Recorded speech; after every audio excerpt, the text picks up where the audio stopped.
आज के वीडियो में हम कवर करने वाले हैं मैथ्स न्यू एनसीईआरटी बुक है चैप्टर 13 का एक्सरसाइज 13.1 क्वेश्चन फर्स्ट।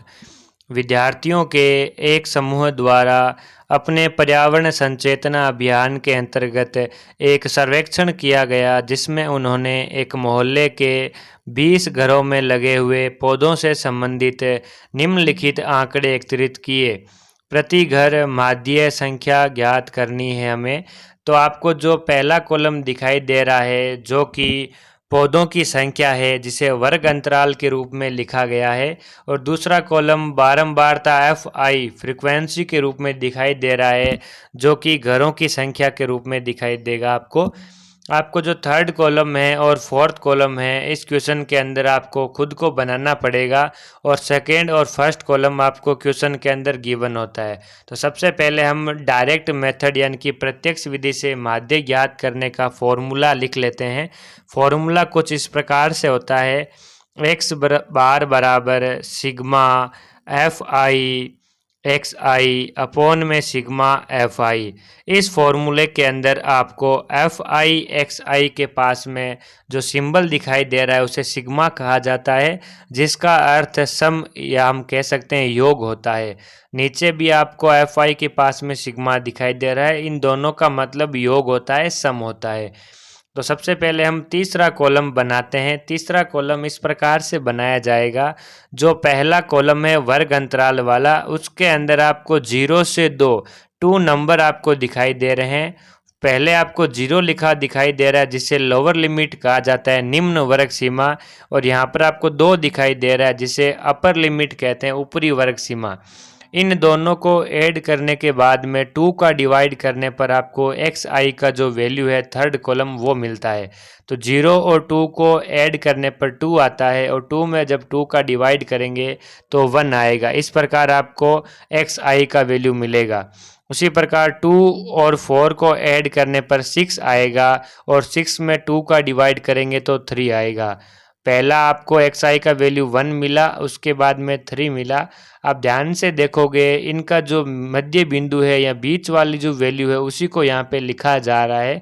तो 4 और 6 के बीच वाला जो वैल्यू है वो 5 होगा, 6 और 8 के बीच वाली जो वैल्यू है वो 7 होगी, 8 और 10 के बीच वाली जो वैल्यू है वो 9 होगी, 10 और 12 के बीच वाली जो वैल्यू है वो 11 होगी, और 12 और 14 के बीच वाली जो वैल्यू होगी वो 13 होगी। इस प्रकार से हमने वैल्यू को लिख लिया है। थर्ड कॉलम हमारा बिल्कुल तैयार हो चुका है। फोर्थ वाला जो कॉलम है उसमें FI वाला जो कॉलम है और XI वाला कॉलम, इन दोनों कॉलम की आपस में मल्टीप्लाई की जाएगी। तो सबसे पहले 1 को 1 से मल्टीप्लाई करेंगे तो 1 आएगा, उसके बाद में 2 को 3 से मल्टीप्लाई करेंगे तो 6 आएगा, उसके बाद में 1 को 5 से मल्टीप्लाई करेंगे तो 5 आएगा, 5 को 7 से मल्टीप्लाई करेंगे तो 35 आएगा, 6 को 9 से मल्टीप्लाई करेंगे तो 54 आएगा, 2 को 11 से मल्टीप्लाई करेंगे तो 22 आएगा, और 3 को 13 से मल्टीप्लाई करेंगे तो 39 आएगा। अब जैसा कि फॉर्मूले में आपको दिखाई दे रहा है, ऊपर सिग्मा FI XI लिखा हुआ आपको दिखाई दे रहा है, यानी जितनी भी FI XI वाली वैल्यू है इन टोटल वैल्यू का सम करना है, योग करना है।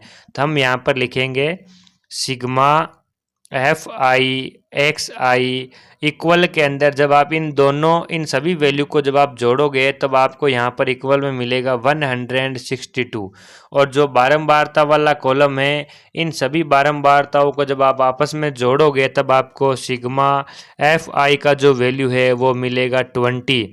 अब इन दोनों वैल्यू को फॉर्मूले में पुट करते हैं। सबसे पहले मैं वापस लिखता हूँ, x बार बराबर सिग्मा FI XI की जो वैल्यू है वो हमारे पास में 162 आई है, तो हम यहाँ पे लिखेंगे 162, और अपॉन के अंदर जो बारंबारताओं का योग आया है वो 20 आया है, तो मैं यहाँ पे लिखूंगा 20। आप चाहो तो सबसे पहले स्मॉल टेबल से आप इन दोनों को डिवाइड कर सकते हो। जैसे आप 2 की टेबल से डिवाइड करोगे तो 162 के अंदर 2 का डिवाइड करोगे तो 81 आएगा, और 20 के अंदर जब आप 2 का डिवाइड करोगे तो 10 आएगा। जैसे कि आपको नीचे दिखाई दे रहा है, एक जीरो दिखाई दे रहा है, तो ऊपर वाली संख्या में राइट साइड से एक नंबर छोड़ के आप दशमलव लगा दोगे, वही आपका फाइनल आंसर हो जाएगा।